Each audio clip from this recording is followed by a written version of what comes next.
What's up, everybody? Today we're going to do a full body workout. We're going to start with mobility. So starting with foam rolling, I'm going to get the back side, then the front side. After foam rolling, we'll do a little bit of stretching. After stretching, we'll do some core activation. And then we'll do our dynamic movement before some power work. Then we'll get into strength work. So just starting with the Achilles. Going side to side on the roller, up and down, near the ankle or near the heel. Going on the inside, outside, and right behind. Then move up just a little bit. Same thing, inside, outside. You don't have to have your leg crossed. Do it just like that. If you want to add in more pressure, you cross the leg. Kind of work the whole calf, making sure to get the outside, behind, and inside. And then switch side. Again, so this is self-myofascial release. Basically, relaxes your muscles. So when you stretch, you can get a little bit deeper stretch. And then by the time you get into your dynamic warm-up and power movements, everything will feel nice and supple. So kind of moving up the leg. If you find a sweet spot or a tender spot, you can kind of focus on that area. Now, a tender spot or a trigger point, or what we might want to call a knot, that is different than pain. So if it's painful or sore from a past workout, we don't really want to push into pain or soreness. Okay, so if there's a trigger spot or a sensitive area, or what you could call a knot, but remember, muscles don't actually knot. We just kind of hypothetically call it a knot. Oof. So if you find a sweet spot, hold it there, work in and out of that area. This side I have a little bit more issue on the outside fibula because that's the bone I broke. So that muscle is always a little bit bigger. So now I'm going to work, I'm not going to skip the hamstrings. Hamstrings don't really work with the foam roller. I use the board ball or a softball on the hamstring with using a bench, but lower back here, first thing I do is just relax. Inhale through the nose, big belly breath, big side breath and back breath, full 360 on your inhale, and then big exhale out through your mouth.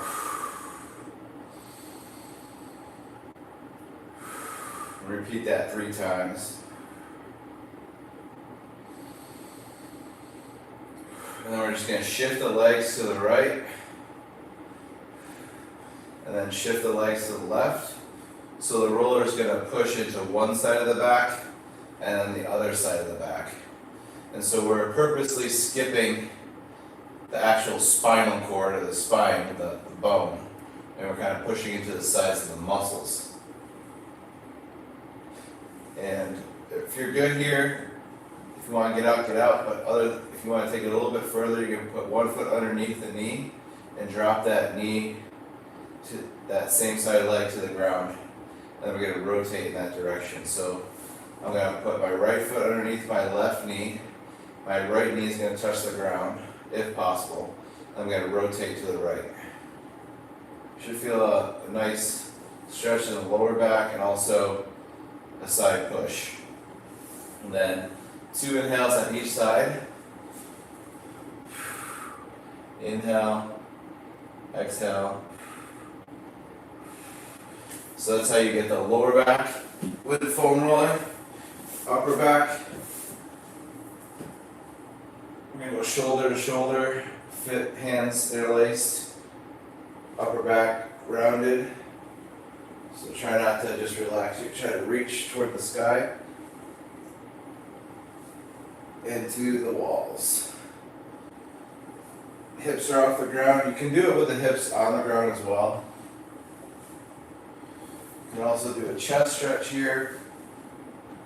Do a neck stretch. And it can work.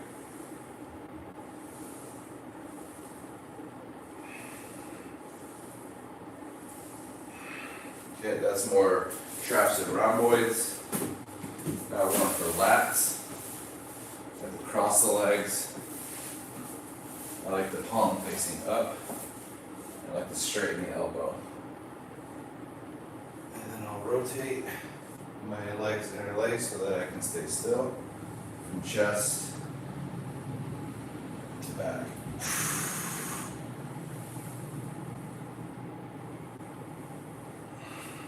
I'll go up and down on that post delt.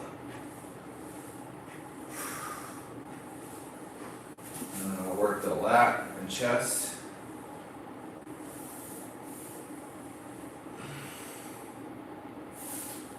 Might just relax. Don't really want to push into the ribs unless you've been doing this for a while. Switch.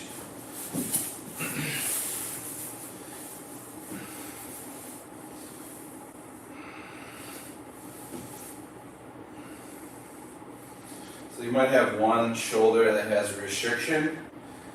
You might spend a little bit more time on that shoulder. So if I spend a little bit more time on one area, it's because there's more trigger spots. So trigger spots again, knots, trigger spots, aberrant tissue. I've heard it called many things. Basically, if you push into it, it shouldn't be painful. You should almost feel good in a way, where it sense of relief. It might not feel pleasant. Sometimes you might just breathe into it. Here you can do external and internal rotation. You can feel the muscles moving around as you do it. Another reason why I like the foam roller is because it's a great assessment tool for all the muscles. So you can kind of see, what muscles feel different on what sides of the body. And if you do this consistently, you get a good reference of muscle tone, muscle density, muscle strength. You go vastus medius.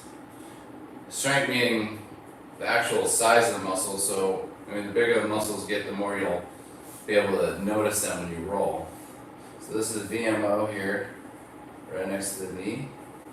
Notice I have to scissor my leg up to do this. So I'm making almost a 90-degree angle.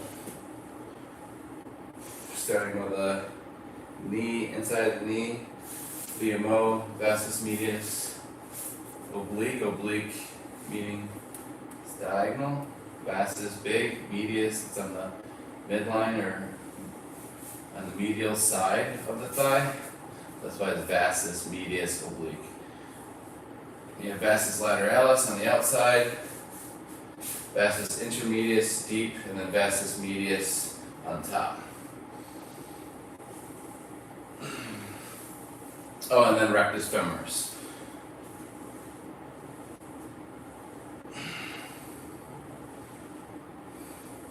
But we're now pushing into the adductor group. So leading into the inner thigh to the mid thigh.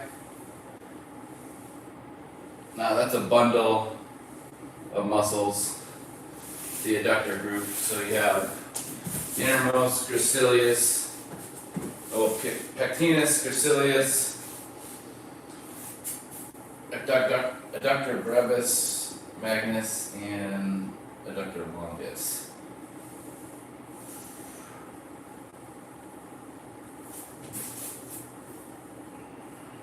So I can lift my toe down, or toe kind of forward, starting with the VMO, going into the adductor group. Alright, now we're going quads and TFL. TFL is a pocket muscle, right where your pockets are.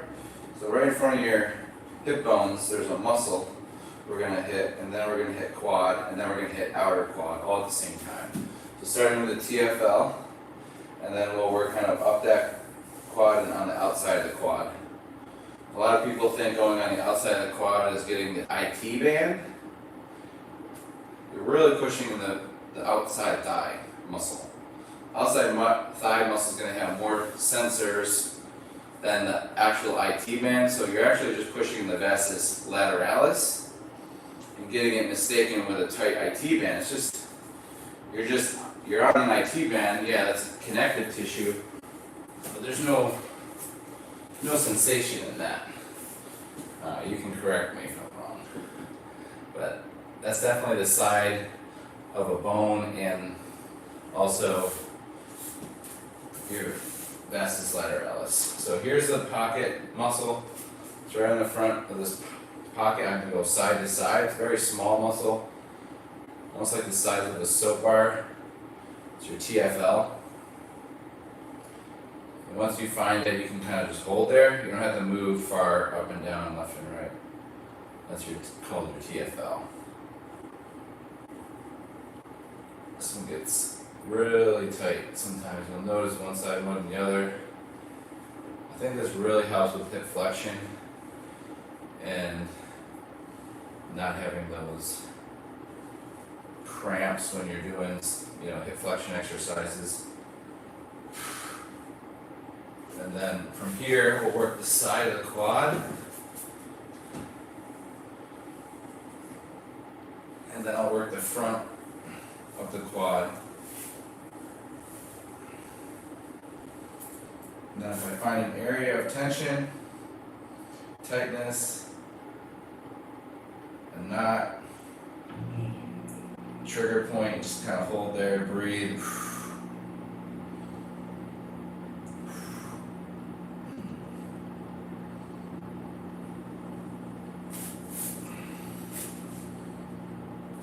And then we'll switch sides. So again, starting with the TFL. TFL is that pocket muscle. This side, this hip is slightly contracted. And I'm just going to push, or basically just putting that knee right next to the roller. Pushing right in that TFL.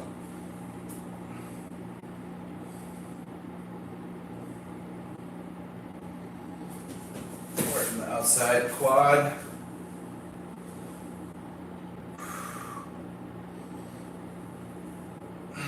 And I can turn onto the front quad.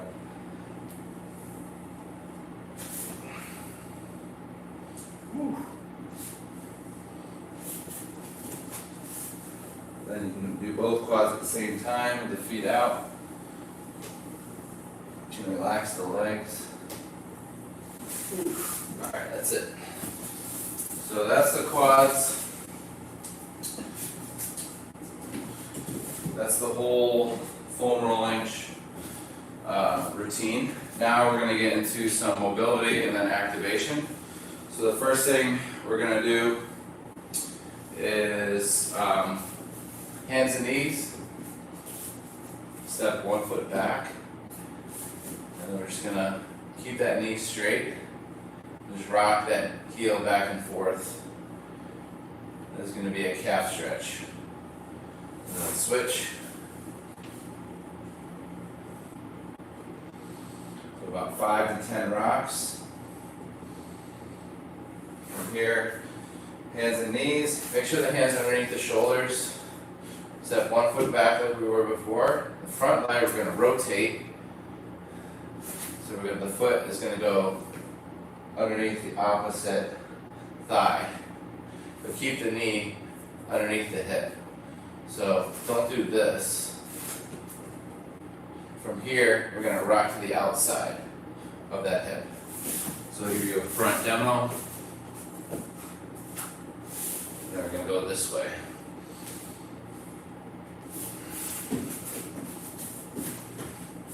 Going to rock out about 3 to 8 times. Then switch side.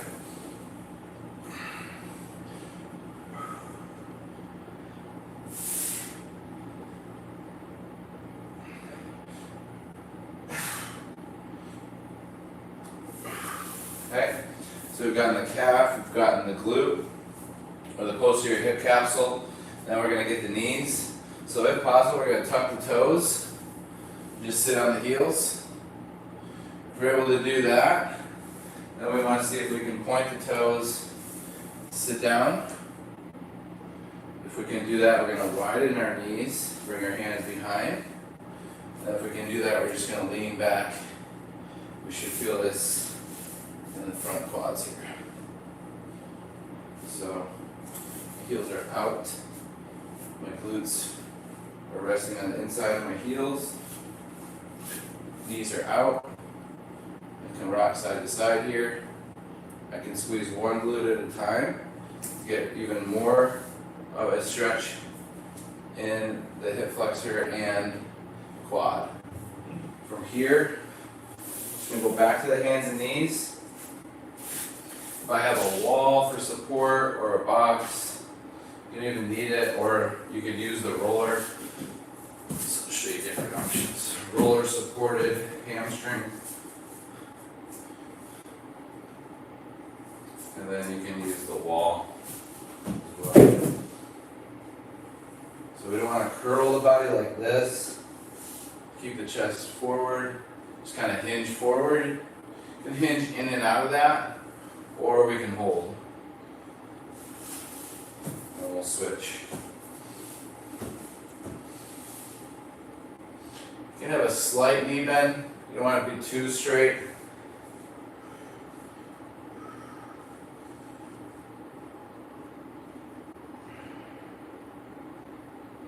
So again, you can rock or you can hold, whatever feels best. If rocking feels kind of unstable, doesn't feel right, I would just kind of hold it. 15 to 30 seconds is all that's needed for the holds in about 3 to 5 rocks. Alright, so there's our hamstring. Let's do a little bit of half kneeling rotation. So we're going to go in the half kneeling position. We don't need a wall. Just bring our hands together. Just going to open up and look over the shoulder. If we have a wall, we can push into the wall and reach back toward the wall and push the hands into the wall and look over the shoulder. Take a couple inhales and exhales while you're here.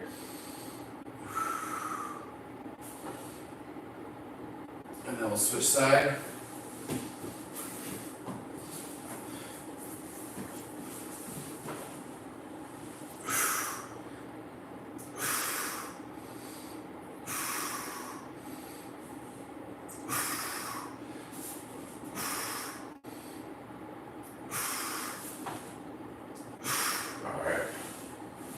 So we got a little bit of upper body there, a little bit of hip flexor there. Let's see, we've done most of the lower body. So now we're going to go ahead and get into some activation exercises. So we'll just lay down on the back. We'll have our toes up. Knees are going to be bent. Palms are down. We're going to squeeze the glutes so that our knees are in line with our shoulders. Hold here. Gonna hold about 15, 20 seconds.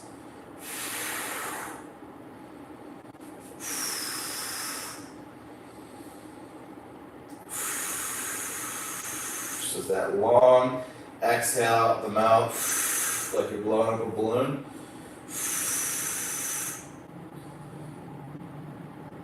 Honestly, as long as you're straight, it's probably all that matters here. So whatever breathing strategy you need, but keeping everything nice and tight there. From here, just do an adductor stretch. So hands are on the inside of the knees. We don't have to pull the tailbone or butt off the ground. We're just going to hold here. Holding on the knees, relax the hips. Good. From here, do a quick figure 4. Again, reach for the toe and knee, and just use this bottom leg as support. And then switch. Now, if your knee doesn't like this one, you can just forget about this one for now. Alright. Now we'll do a little bit of dead bug here. So knees are at 90 degrees, back is flat, arms are over the chest, opposite arm, opposite leg extends toward the ground, and then you're going to meet back where you started. Exhale as you reach.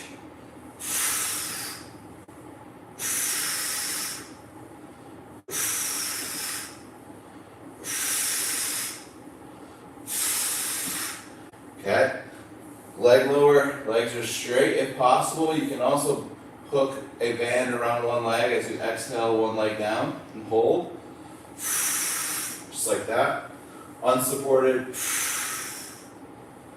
One leg goes down. Keep one leg here, so you should be able to keep your finger in one position and press the knee into the finger while one leg goes down. Exhale. Just same thing.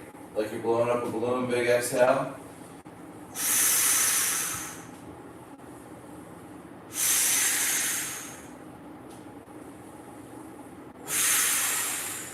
Now if you make this one harder, first take a break. I'm going to rock a little bit here. So lots of knee to chest, but my legs will be straight. One leg goes down.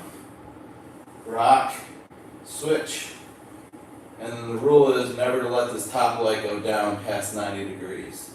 So keep it from 90 to, like, if you can, 100, 110. It's going to look like this.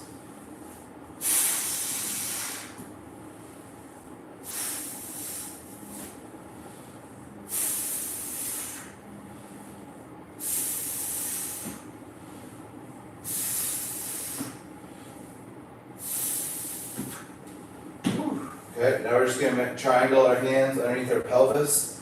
So yeah, it's going to make it easy to get into this position because we have a little bit of support. We're going to straighten those elbows if we can. Open up the chest. Feet are off the ground about 5 inches. Toes are pointed forward. This is just an isometric hollow hold with a little bit of back support. Just bring the chest and head up off the ground and hold. And relax. Same thing, just going to scissor the legs.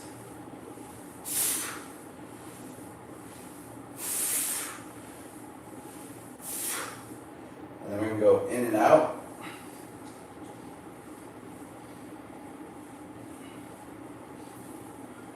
Now we're going to bring the palms next to our sides. Cycle forward and back.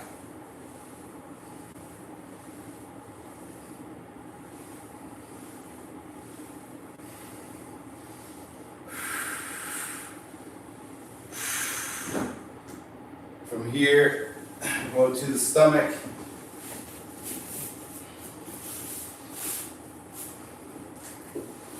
Elbows under the shoulders, palms together. I'm going to push the elbows into the ground. You can tuck the toes or point the toes. We're going to look up. Just try to get our chest and head up. Stretching out the core.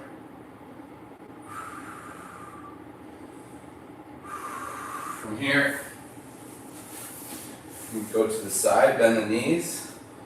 Feet should be touching. Feet are behind the knees. We're going to lift the top leg up, and then we're going to push the bottom leg into the ground. Hold here. Head back. Not extending, but just looking straight ahead.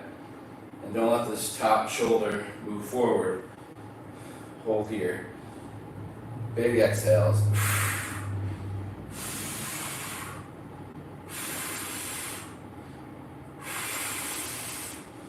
Then we'll switch. Oof.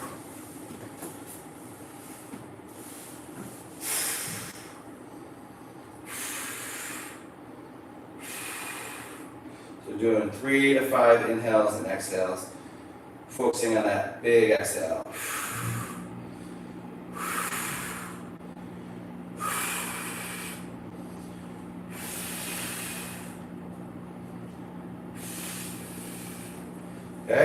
Now we're going to go to our forearm plank. Hands together or palms down. Elbows underneath the shoulders. We don't want our elbows here. We want them right underneath our shoulders. Feet are tucked. Feet are together. Well, go ahead and interlace the hands if you want, or palms down. From here we go the knee plank to start. You want like a cat back, a rounded back. Squeeze the glutes. And all we're doing from here, tuck the toes, feet together. All we're going to do from here is straighten the knees, squeeze the quads, and hold and look straight down. Don't move from this position. Inhale through the nose, long exhale out through the mouth. 3 to 5 inhales, 3 to 5 exhales.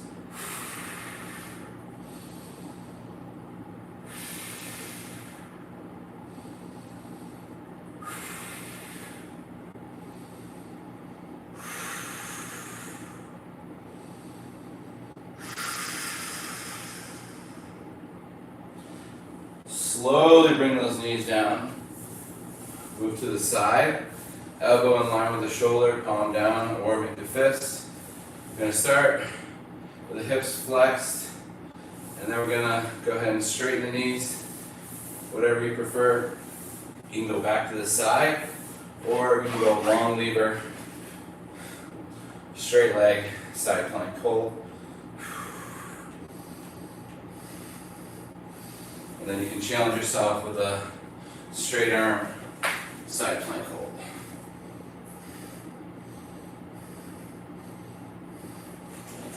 If that doesn't work on the wrists don't like that one.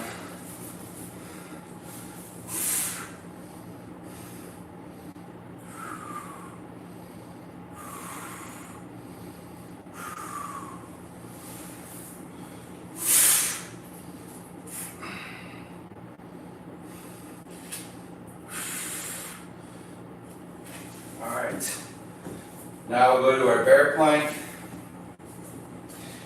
Hairs of the knees are touching the ground. Make sure the knees are off the ground. From here, we're going to touch the opposite shoulder. If this is too much on your wrists, you can do a forearm plank reach. It'll look like this.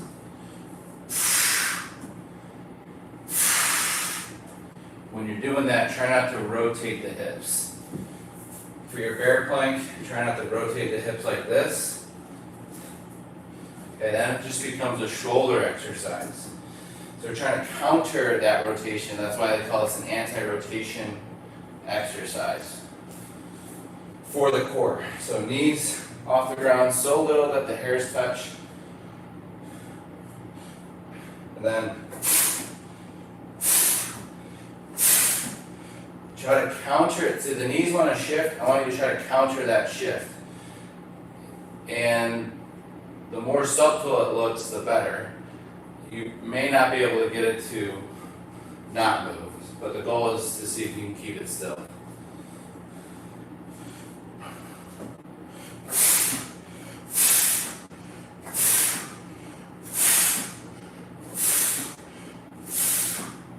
Okay, that's the bear plank shoulder tap, anti-rotation core exercise. And I also showed you the forearm plank reach. Okay, so either or for that one. All right, now we're done with activation. We're going to go into some of our dynamic warm-up. Grab a little bit of water, 30-second break.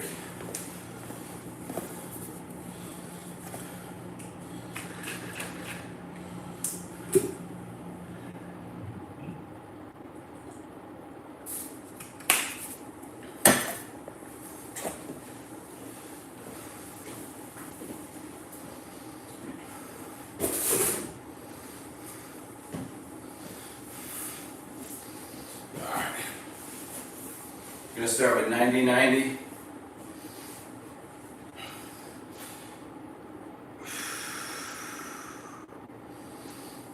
We're going to do this quick 90-90 before we get into our dynamic.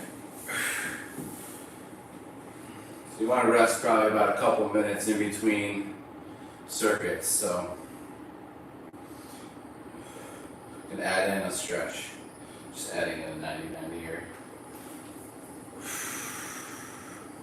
Alright. You can use a wall for support, like a foam roller, a dowel. Do a half kneeling to start. You can use the wall to kind of help assist yourself with balance, or you can have hands at the hips. We'll go 3 to 5 reps. Going straight up and down like an elevator. Notice that the knees are at 90 degrees. Back leg straightens, and you're on your back toe the whole time. Bottom heel is down from the front leg. Going straight up and down.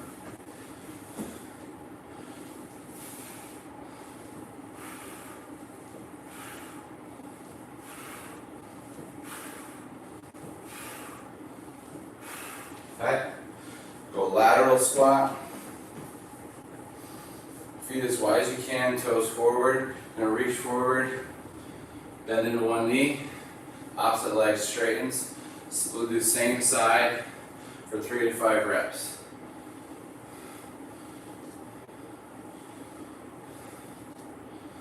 And then switch.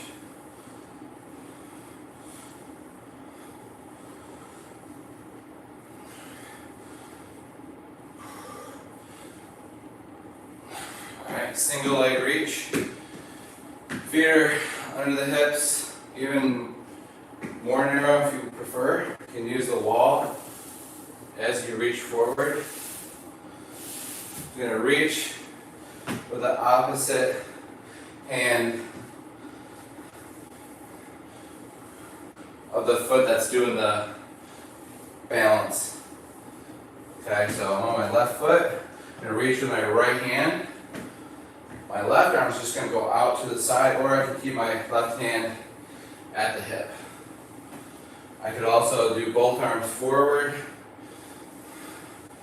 and for some people, having a target like a roller is going to help them. I'm noticing I'm trying to make a straight line from my hand to my back heel. I don't want it to look like this. See a lot of this. Okay, so switch side, about 3 to 5 on each side. You can go into that march or just step.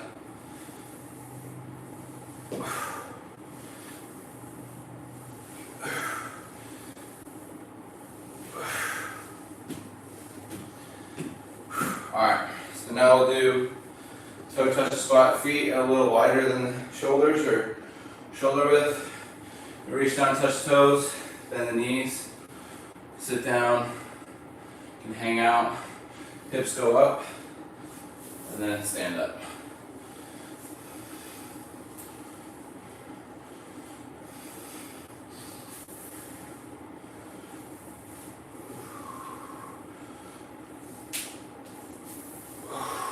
Alright. Now we're going to do just a push-up, normal push-up. Hands under the shoulders, feet together or just slightly apart. I like the chin to touch.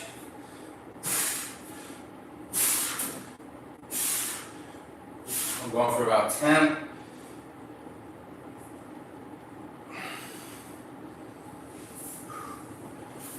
Alright, so you'll know if you got wrist issues, you'll have felt that. If you don't have wrist issues, you should feel pretty good. Alright, so we've done our dynamic strength. Now we're going to do a little bit of plyos. Starting with some pogos, and then we'll do some hops, and we'll get into some jumps and some other power movements. Then we'll get into the strength workout. So, pogos, just pretend you're jumping rope. Hands can be on the hips. These are just light taps to the ground. We don't want lots of deep end. Okay, we'll go about 10 seconds. and then just kind of relax. You should be able to do that for 10 to 30 seconds without an issue. If you have issues with that, you might want to not do the hops and jumps after that. Now we'll do lateral side to side pogo. So find a line, and we're going to go side to side. You're going to go 5 to 10 seconds, and then we're done. Now we're going to do that same thing over a line, forward and back. So I like to rest 10 to 30 seconds, and then go right back into it. I don't want to wait too long.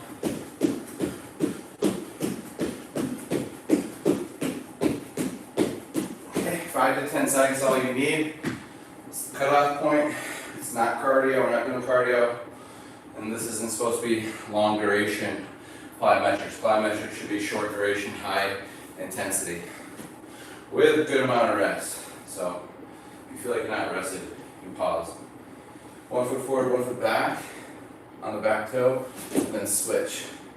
Opposite arm forward with the front foot. So if the front foot's right, I want this elbow to be left.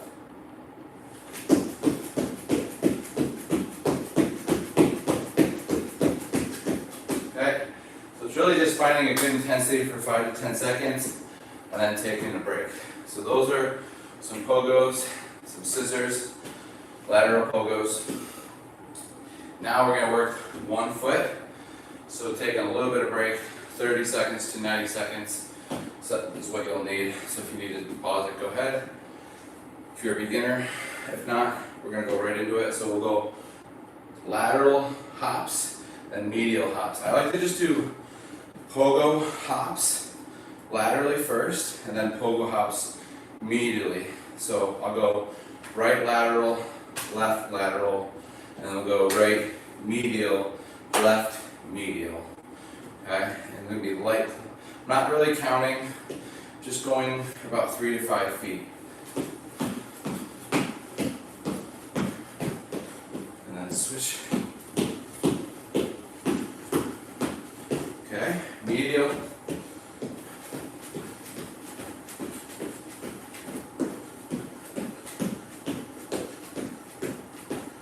Okay, that's a good indicator where my feet and knees are, stability-wise, strength-wise, and also springy-wise. So I want to be able to have that spring in both feet. Now we're going to go linear hop, but I'm going to pretend I'm jumping over a hurdle. So you got lines or imaginary hurdles in your mind. You go 1, 2, 3. Okay, so I use my opposite leg for momentum, so I draw my swinging, so you have a swinging leg and you have a hopping leg. The swinging leg is not in contact with the ground. The swinging leg is going to swing back, and when you swing forward is when the hopping leg propels forward, and you're using the momentum from the swinging leg. Now, you got to use that momentum also to go up and over the hurdle if you have one, or an imaginary one. Okay? So I could use that momentum to move forward like this, or up. For these, I want to be able to stick the landing. If I can't stick the landing of a hop, then I need to focus on maybe hop to a 6-inch box to start. So I would have you next to a wall. I'd have you do about 3 reps, just like that. If you feel pretty good after a couple phases of training, then I would have you start these hurdle hops. I'm going to go 3 and then 3, up and over.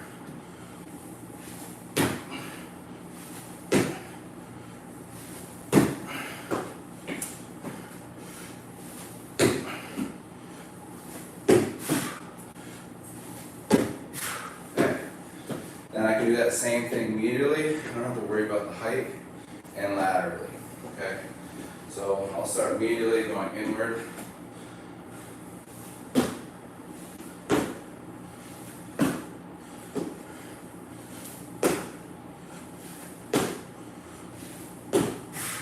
again. Yeah, you are tracking your knee where it lands, so don't necessarily want too much inward knee bend when you land.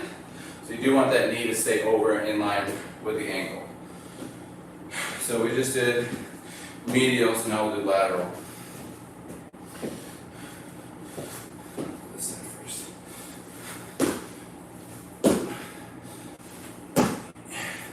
You might have some natural knee caving.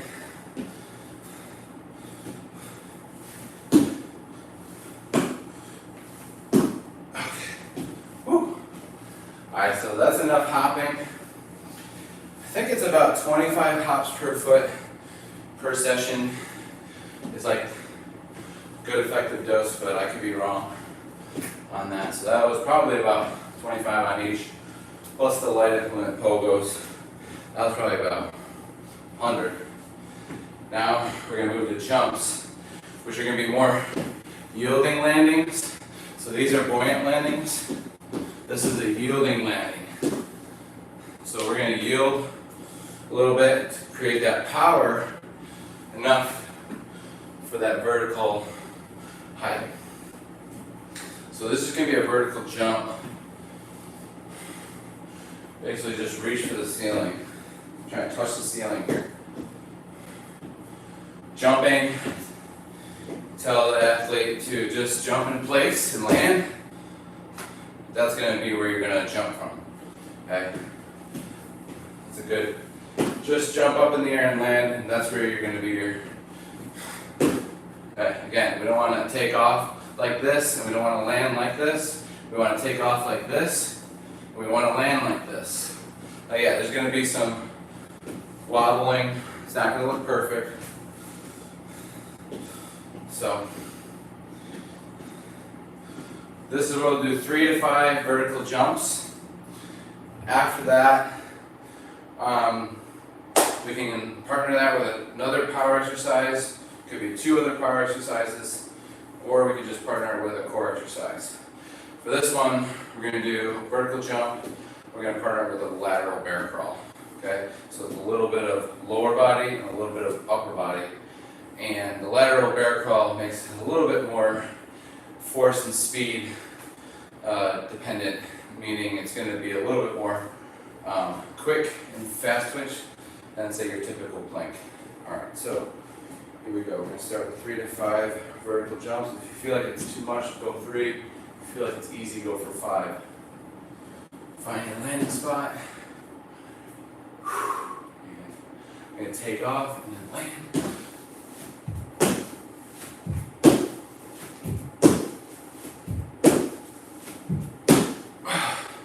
Okay, lateral bear crawl.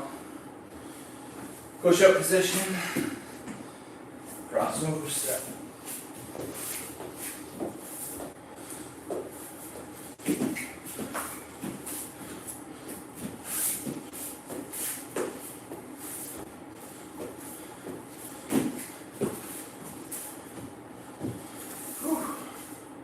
You can also do some drop push-ups.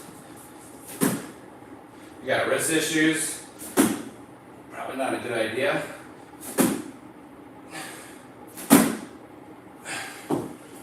That'd be an upper body power with no equipment. So that's one set, or a power set. We'll do a kettle demo and a single arm snatcheroo.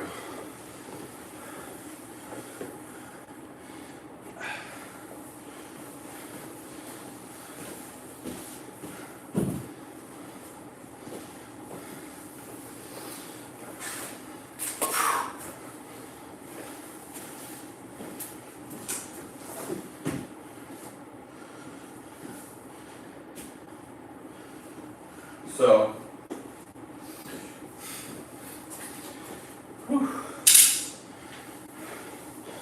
alright, you can take a little bit of break.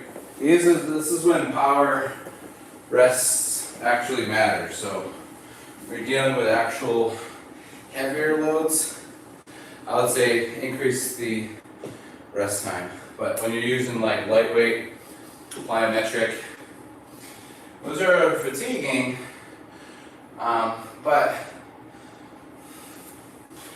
you can be a little bit more strict.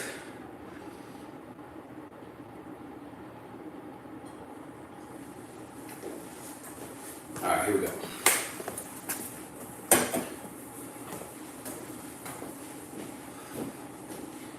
All right, so this power set we're gonna do kettlebell swing. Now, most people get kettlebell swing completely off or wrong to the point where I recommend them honestly just doing like a shoulder elevated hip lift, doing a vertical jump if your knees or feet can allow it,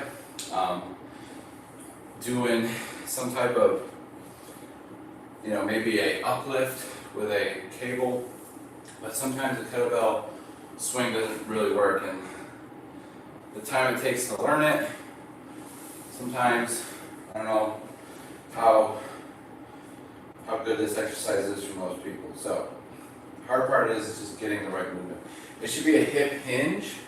I'm not bending my knee when I'm doing a kettlebell swing. That's the biggest thing I see.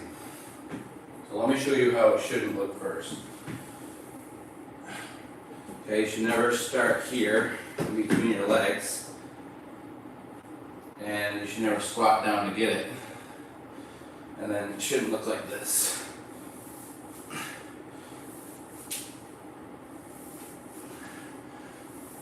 Okay, we're going to start with the bell in front. We're going to make a triangle with our toes and the bell. Going to hinge forward like Romanian deadlift. Back is flat. Grip the bell. We're going to swing on our first rep back. Straighten our body like we're being measured. And the shoulders will follow. Come back down. Swing up. So hips go back. Knees slightly bend. And then stand up. I'm not rounding my back.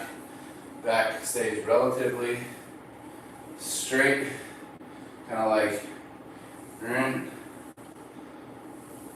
okay, here we go. We'll go 5 to 10 reps for the kettlebell swing, then 3 to 5 reps for the single arm dumbbell snatch.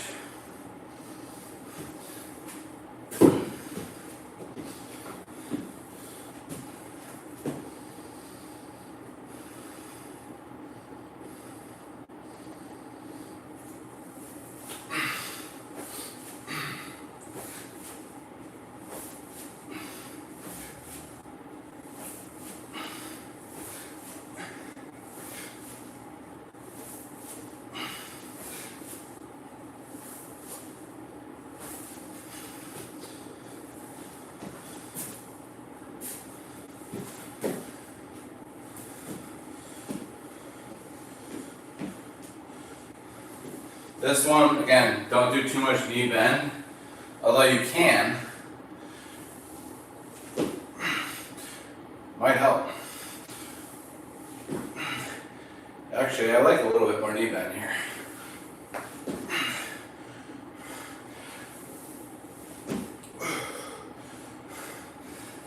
Or you can do slight knee bend.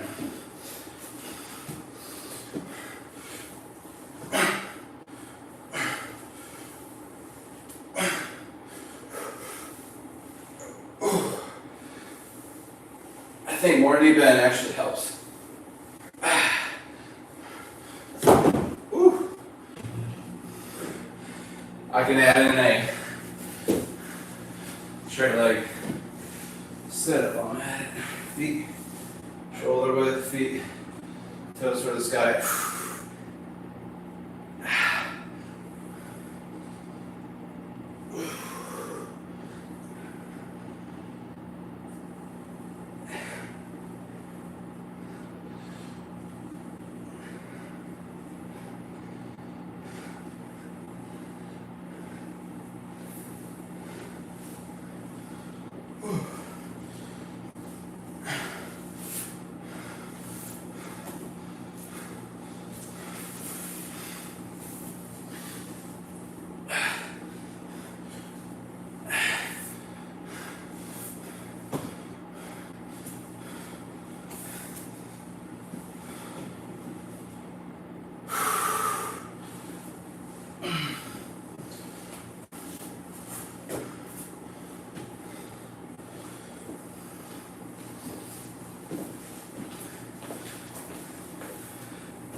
Alright, that's it for power.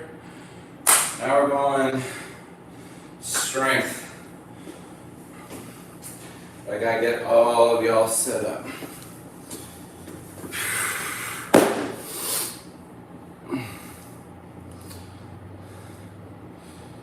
Let's see.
Let's see here. There we go.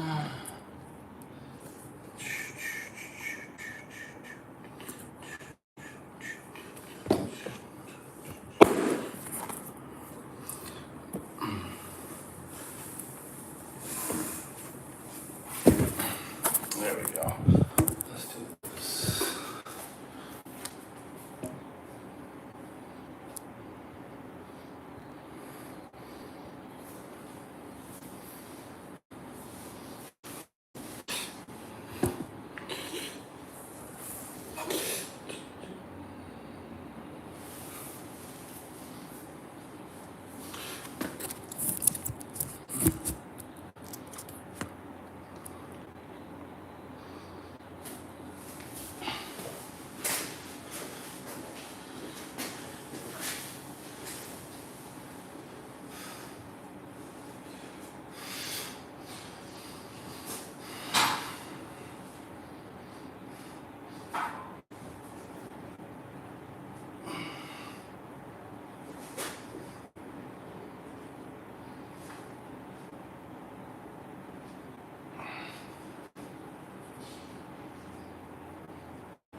Oof.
Alright, I think we're done.